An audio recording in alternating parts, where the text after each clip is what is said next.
qui peut mériter le mot d'éclat? Mais Jean d'Ormesson, comment vous expliquez, alors que sa propre histoire, Alain Finkielkraut, est un formidable exemple d'intégration à la française, lui, le fils d'immigrés juifs polonais, il ne cesse aujourd'hui de voir et de peindre, certains disent en noir, le tableau de la société française. D'ailleurs, voilà une incroyable différence avec vous.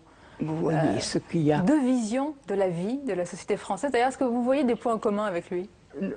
Aucun. Aucun. C'est clair. J'ai souvent dit, je suis très très loin de Finki. Je suis très très loin à beaucoup d'égards. Je n'ai pas la même approche du monde. Je ne suis pas sioniste. Je n'ai pas du tout une vision tragique du monde. J'ai une vision beaucoup moins nationaliste que lui. Mais lui, ce qu'il y a de beau chez lui, c'est que c'est un juif polonais. C'est un juif polonais. Sa mère ne parlait pas le français. Et alors c'est magnifique. C'est l'intégration française. Et je suis très heureux de ça. Est-ce que vous voulez qu'on dise des choses un peu dangereuses? Allons-y. Eh bien, je dirais que je souhaite aussi que nous fassions la même chose dans les années qui viennent. L'Académie, c'est très lent, avec les musulmans.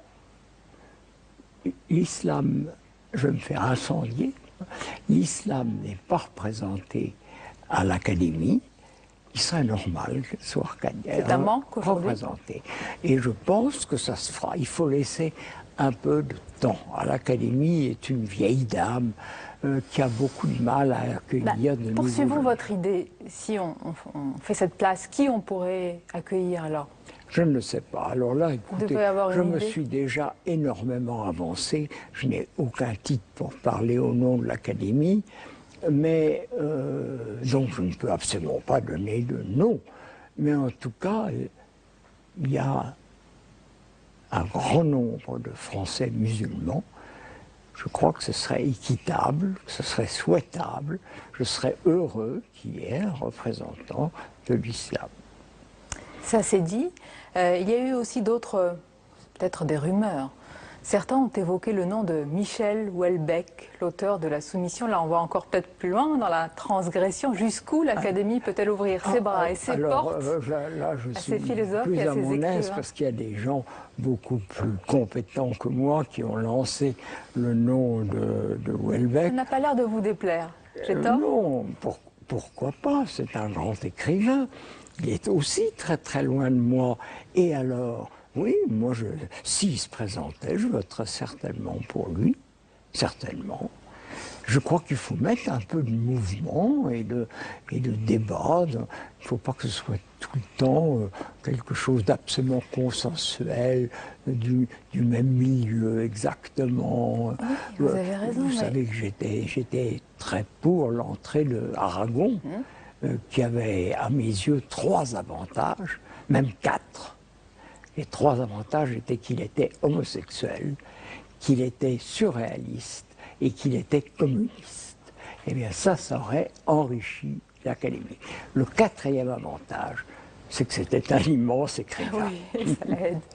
Pour finir sur Finkielkraut et éventuellement peut-être un jour Houellebecq, quel signe faut-il y voir que l'Académie française, même s'il n'y a pas que des écrivains et de grands écrivains, vous avez rappelé qu'il y a des médecins et d'autres personnalités, accueillent ce genre de personnalités, quel signe faut-il y voir pour notre société, qu'on ait besoin de ces personnalités, je le disais tout à l'heure, un petit peu clivantes, peut-être même urticantes, qui poussent très loin le débat, peut-être parfois trop loin. On a besoin de ces gens-là. Vous savez, je me rappelle qu'il y a, hélas, il y a 30 ou 40 ans, quand je suis arrivé ici, je me rappelle qu'un de mes confrères avait dit il y a 3 conditions pour entrer. Un peu de notoriété, un peu de talent et surtout être de bonne compagnie. Alors je crois qu'il faut pousser dans le sens du talent. Peut-être accepter une certaine forme de notoriété. Et la notoriété n'est pas tout. Mais enfin, quand on est un écrivain comme Houellebecq, il représente quand même toute une partie de la littérature française d'aujourd'hui. C'est sûrement un nom qu'on peut envisager. Jean d'Ormesson, ces derniers temps, on a redécouvert à travers votre livre, je dirais malgré tout que cette vie fut belle, et on vous a redécouvert et on a découvert des aspects plus personnels, parfois même douloureux de votre vie, malgré tout, malgré cela. Malgré tout. Malgré tout et malgré cela, comment faites-vous pour traverser la vie, l'époque, le siècle avec une sorte de gaieté, alors là, qui éclate dans vos yeux? Vous dites, la vie est une vallée de larmes et de roses, c'est le plus important. Écoutez, comment je fais? D'abord, je voudrais dire qu'on m'a reproché quelquefois, même pour ce livre, on dit « Ah, il demande tout le temps pardon ». Ben, il y a deux mots que je prononce, l'un qui est « merci », j'ai eu beaucoup de chance dans la vie, et l'autre qui est « pardon ». Je pense à tous ceux qui ont tellement de difficultés. Moi, presque tout m'a été apporté, presque trop facilement. Vous avez dit cette phrase, j'ai traversé la vie en première classe. Oui, j'ai traversé la vie en première classe, c'est vrai, mais je pense aussi à ceux qui sont en classe économique. Donc vous avez dit pardon, merci, moi je vous dis merci. C'était un plaisir de vous recevoir ici aujourd'hui à l'Académie française pour parler notamment d'Alain Finkielkraut. Je rappelle qu'il succède, comme on l'a dit, au fauteuil 21 de l'écrivain Félicien Marceau. Et on vous propose ce soir sur Public Sénat un documentaire sur cette personnalité, Finkielkraut, l'imparfait du présent. C'est un documentaire, un film qui a été réalisé en 2010 et vous allez le voir, il est d'une actualité très très présente.